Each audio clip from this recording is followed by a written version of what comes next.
Well, the simple part that most people don't understand is that every thought we think and every word we speak is creating our future. It's as though our thoughts go out into the universe and are accepted and brought back to us as experience. Now that is a very simple thing, but most people don't get it. They don't understand it. They've never heard it before and they think it's ridiculous. But if you can really accept the fact that every time you think a thought and every time you speak a word, you are literally painting your future, making your dinner, whatever you want to call it. You are creating. And you're creating your own life. And this is simple, but it's not easy to accept. But once you accept it, then you can start deliberately creating what you want in your life. And you begin to be aware of what you don't want in your life and how you are contributing to it. Now, I think this has been around forever, but for some reason in the last 20 years, the universe has wanted this to go out among all the people, or all the people that are ready for it. See, most of us just think, and we don't pay any attention to what we're thinking. We're just doing it. But that's something you need to train yourself to do, to begin to train yourself to be aware of what you're thinking. And one of the ways to do that is to periodically say to yourself, what am I thinking? Would I like this thought to create my life? Would I like to have the experience that this thought could bring to me? Now, it takes a while to do that, but even if we could begin on the smallest level to be aware of our thinking, we can start to make changes. To begin with, you start by doing what we call doing affirmations, and that is making positive statements about your life that are positive, and you do them deliberately. You might do them in the morning, you might do them at noon, you might do them at night, you might do them, twice a day or whatever. But you do this and you let this become a habit.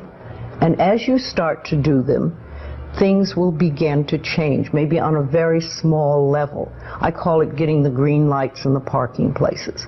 I mean, they're not huge things in your life, but it can be very nice when you get 3 green lights in a row and you're in a hurry.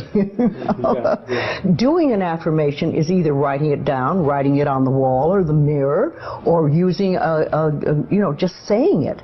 What I like people to do is to stand in front of a mirror and do their affirmations. Because there's something very powerful about looking in your own eyes and accepting yourself, or noticing that you reject yourself when you're saying something positive about yourself. So that would be a very beginning way to start. Say in the morning, you get up in the morning, you go to the mirror, and this is a big one, and it's hard for lots of people. But you look in the mirror and say, I love you. I really, really love you. And to begin with, that can be so hard for people because they think of all the things that they think are wrong with them. But if you can start your day saying that, it's very powerful. Remember, I'd like to think the universe is listening to everything you say and everything you think and saying, okay, you can get that. So then it starts to bring you in and bring things into you. And I know this sounds far-fetched, but it's amazing how it works. If you do a good general positive statement for yourself, the universe will figure out how to manifest that, how to bring that about in your life.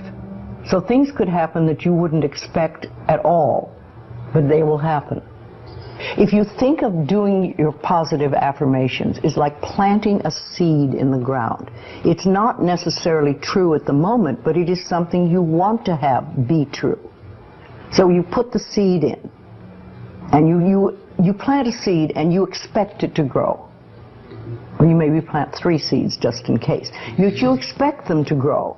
And you don't wait 2 days and then dig in the earth and say, what's happening, what's happening? You expect that thing to grow because you know there's a law and a process. And the seed will grow if it is in the right soil and it has the right amount of moisture. Making it really a habit and doing it every day. Doing something every morning when you wake up, that's a really good time. And another good time is when you go to sleep at night. And gratitude works a lot. Just being grateful for everything. The more, I always say the universe loves gratitude. The more you're grateful for what the good is in your life, the more good you get to be grateful about. Mm-hmm.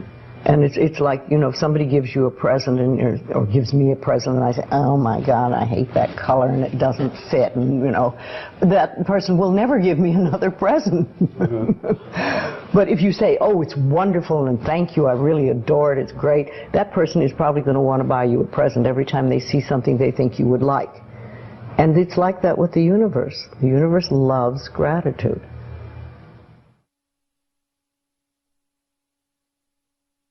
If you have very strong beliefs within you that you don't deserve good things in your life, mm-hmm. and a lot of people have that, then there can be delays. And sometimes people say, well, affirmations don't work, I've done them.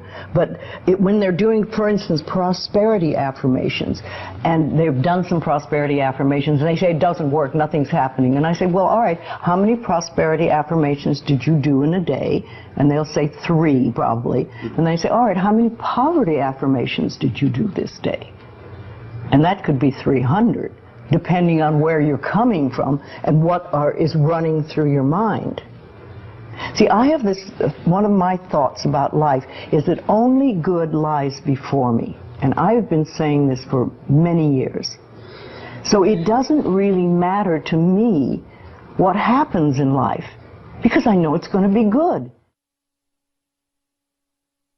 Well, there are lots of things you can do to help you become more conscious of what is going on. And because so many of our belief systems really are unconscious or subconscious, we're not aware of them. They're just things that were bred into us as we were children, is to take a little time to figure out what they are. And I always say a really good exercise is to take a big sheet of paper and write on top of it, say, what I think about men. And then another one, what I think about women, what do I think about money, what do I think about any subject you can think of. And just write all the things that come out of your thoughts. And whether they sound good or not, just write them down. And any one subject, if you just write them all down and then look at them and see how many are positive and how many are negative. And if you can take those negative ones and turn them around, make them into positive affirmations, then you can start clearing up what you believe about, say, money that is not positive for you, and or is keeping you from bringing money in. And you can do that with lots of things in your life, so you can really begin to realize what you do believe about these things. So you can't change your thoughts if you don't know what your thoughts are. There is a law of thinking, and we are beginning to learn about it. And it is like a computer. If you have this gorgeous computer put in front of you, and you don't know what to do with it, it's a piece of junk. But if you learn the language of the computer, miracles happen. And that is what the law of thinking is. When you learn how it works, miracles happen.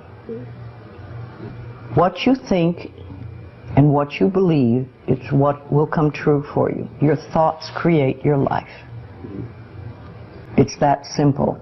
And when we can get that, we can make enormous changes.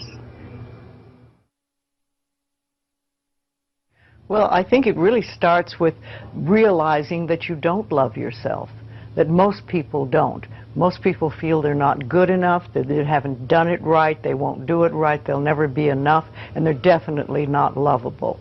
And when we come from that space, it's very hard to create things for ourselves that are really good.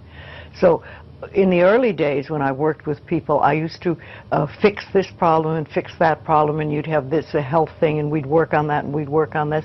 And one day I discovered, much to my amazement, that if I would help people learn to love themselves, to really accept themselves as they are, we didn't have to work around problems, because it was almost like a miracle. Everything seemed to fall away. It's a hard one for people because we grow up believing that we're not good enough and nothing is right. I remember lots of times I would ask people, well, what is really wrong with you? What have you done that is so terrible that you're not acceptable to yourself? And I never, ever, ever got an answer that made any sense. You know, they might say something like, well, I'm too fat. Well, so, you know. But when you talk about loving yourself, a lot of people think that that's vanity. But it isn't really. It has nothing to do with that. That is narcissistic. But to really care for you and to acknowledge that you are an important being. It's almost like in the Bible they would say, you recognize that you are a child of God, that therefore you are perfect. But even if you're not a biblical person, if you can recognize that you are a being that has self-worth, if you can really recognize your own worth, then you start to treat yourself differently. And I think that's what's so very important about loving yourself, is you stop beating yourself up, you stop making yourself wrong, you stop talking about how awful you are, and you stop saying things like, I'm really stupid and stuff, and you start to treat yourself with a certain amount of respect. And this makes an enormous difference, because what you give out in life is what comes back to you. So if you're giving out a feeling of, I'm okay, I'm good enough as I am, and I am acceptable, and I love life, and I love me, and you start having gratitude for yourself and for life, then life treats you differently, because you are having a different vibration that you're giving out and getting back. And that's when things really start to flow. Now, a lot of people don't realize it, but you have to practice. You just have to start it. And that's why I try to get people to do a lot of mirror work. If you look in the mirror, just simple things like looking in the mirror in your own eyes and saying, I love you. I really, really love you. And it helps if you use your name, Louise, I love you. I really love you. It gets to that little child inside that has been rejected for so long, and it breaks open sort of a dam or a door or whatever you want to call it, and it's like little miracles start to happen. Lots of little good things happen, and the universe loves grateful people. The more grateful you are, the more you get to be grateful about. It's that simple. Life is really very simple. We make it enormously complicated, but it doesn't have to be.